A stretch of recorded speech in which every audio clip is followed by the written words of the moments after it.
I started getting this low-grade fever and I would have night sweats. So every night I would go through 2 or 3 t-shirts, just wet. I was going to the doctor and nobody could figure it out. And I was getting ready to go to my sister's for Christmas. And then 2 weeks later, I was supposed to go to Thailand again to see my son and my wife.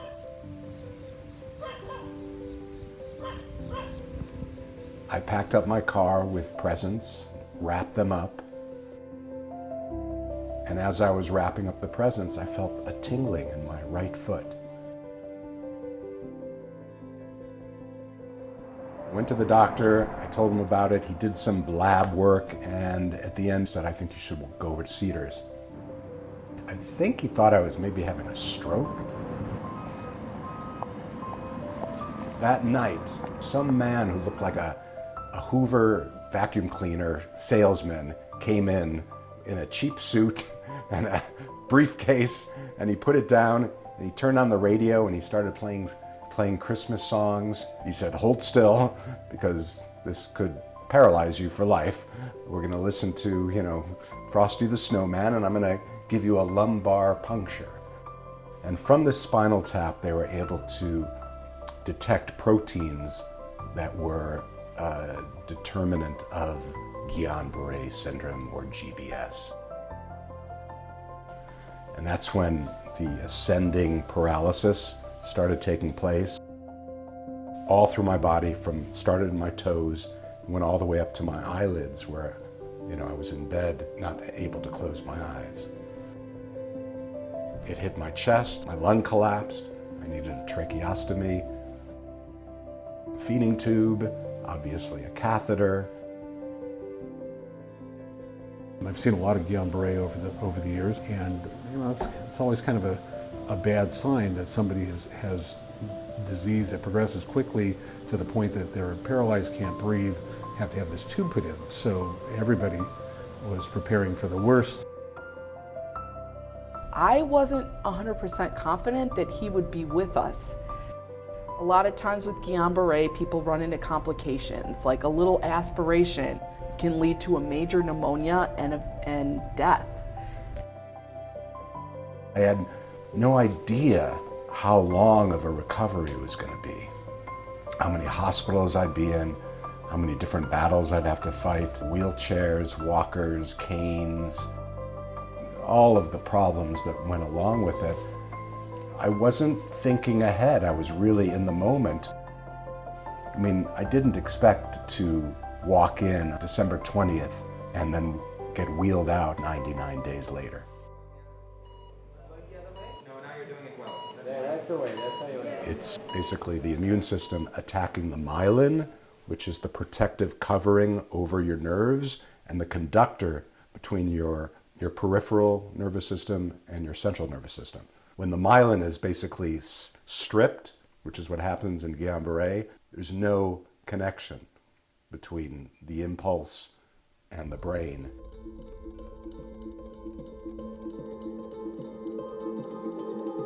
And that's when they started with something called HGIV, which is a hemoglobin intravenous unit. And it basically stops the body from continuing the assault.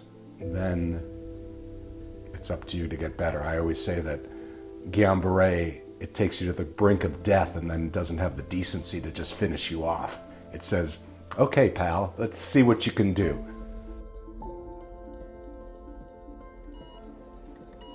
So I walked into Cedars December 20th, and I was wheeled out on a gurney 4 weeks later with a catheter, a feeding tube, tracheostomy, lost probably 40 pounds, and pretty much paralyzed. I think I could move my hand a little bit. So Barlow was a tuberculosis clinic back in the early 1900s. And it's only about 60 beds, so it's very private, and they just focus on getting people off of mechanical breathing machines. I wasn't breathing on my own. We were able to get him far enough that he could tolerate having the tracheostomy, which is the breathing tube that had been surgically inserted into his throat, having that plugged so that he was off the ventilator breathing completely on his own. Aside from the breathing, though, he could move his head and his face, but he could just barely wiggle fingers a little bit. Other than that, really no movement of the rest of his body. So he had a long way to go. They had sat me up, and I remember how painful it was the first time. I didn't think I'd be able to do it again. The pain was just unbearable. And I remember I had to do it in order to get out. And I told them, Jane, let's go, let's work out. And sometimes, no, not right now. Okay, what time you want me to come back? I said, later on, I want to relax for a while. Okay, and then I'll come back. I said, now we're ready? Okay, let's work out. So we'll do that, we'll do range of motion on the hands, range of motion on their foot. So we'll do that. So that's a good thing because we want them not always lying in the bed. I got out about 3 weeks later, but still paralyzed. I still couldn't turn. I couldn't walk, of course, couldn't stand up. One of my dearest people to me is my Aikido instructor, Chikako. And Chikako got me and recommended into probably the best physical rehab facility in LA.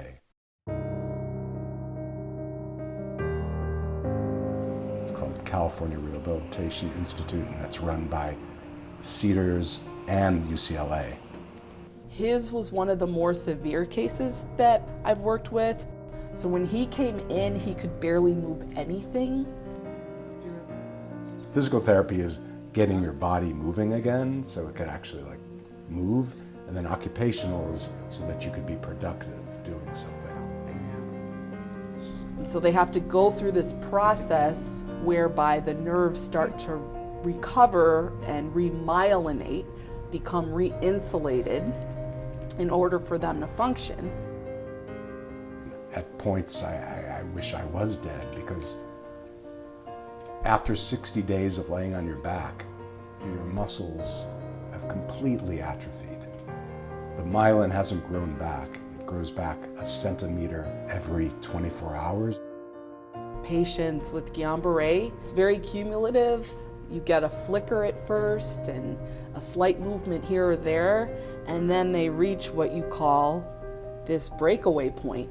And then the cumulative improvements are much more dramatic.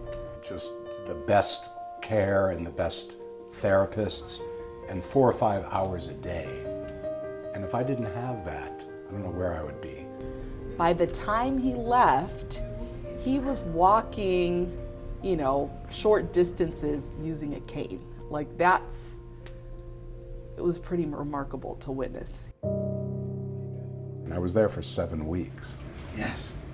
Basically, they wheeled me in paralyzed, and when I got out, I was in a wheelchair. I was able to wheel myself around. I could stand up for about 30 seconds without falling. Okay, cut. I still couldn't open a bottle of water or turn the key to my house, I remember. So I was still very weak.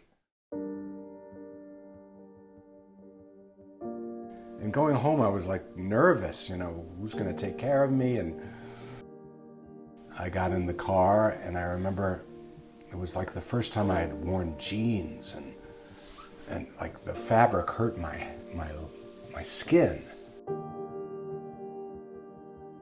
It was a tough ride home, 40 minutes to my house, and I wasn't sure if I was going to be able to get up just on the curb, because I still couldn't really lift my legs off the floor.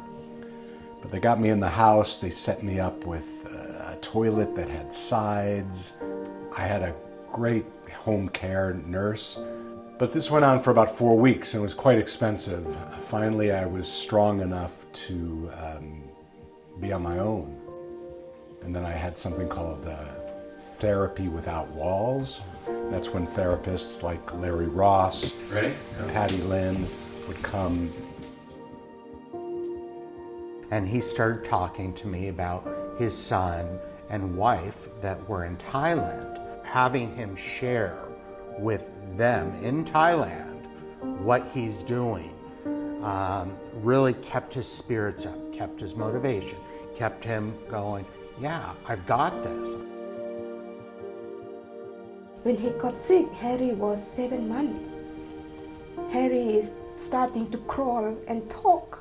And then Dean is close to death at that time. But I couldn't do anything. I just keep in touch with Mark, asking him every day, how is Dean, how is Dean? But I try my best at that time, taking care of Harry. The interesting thing is, here was my son, who was a baby, learning to sit up, eat, drink, move, smile, and I was actually going through those exact same things as a 58-year-old male. And he wanted to not do therapy here and go to the dojo. Part of the reason we stayed here the first couple of times, even though he really wanted to go out, is that you don't want to over-fatigue the muscles when you start. So he's so motivated to get going, but it's like you can't do 100 leg lifts and raises and go walking and do all this stuff. Then your body is actually just going to be overtired and almost like attack itself again and then move backwards. So it's a balancing act. You have to like do enough, do it every day consistently, but not too much. Patty would take me to the dojo to see Chicago and Roger. That's where I was able to actually get off the walker and start walking with a cane. Patty brought him all the way from Pasadena to West LA so he has a big space. You know, at the home, it's, if you fall, it's kind of hard, but he's used to being falling in here, so he felt comfortable. And then, so he will do the rolling. I said, just hang in there, you know, you're daddy and you have son, you know, there and in Thailand, but you need to be strong and get through this.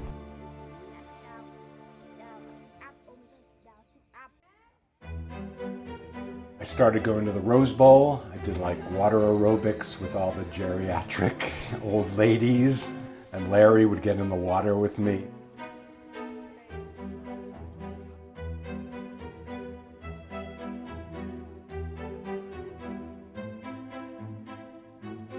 Larry would take me not only to the pool, but he took me to a climbing gym where I did adaptive climbing, and like 2 or 3 people would actually help me situate my foot on a little plank so that I could kind of climb. They would put a harness on me in case I fell.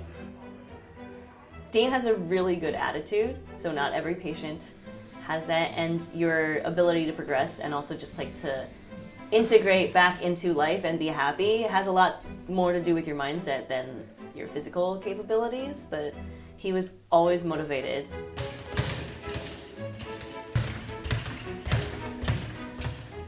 My friend Jay Downing took me to the parking lot at the Rose Bowl.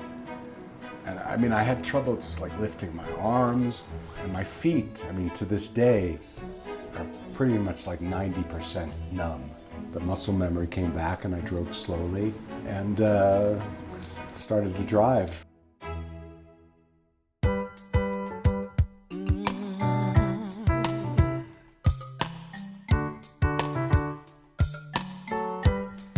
I've often thought, you know, why did this happen to me? Why did I go through this? And I think what kept me going was Harry. You know, here I had this son who was, you know, 6 months old, and you know, that was kind of my motivating desire whenever I would get down, or just knowing that I had him and I had my wife who, you know, loved me and wanted me to get better.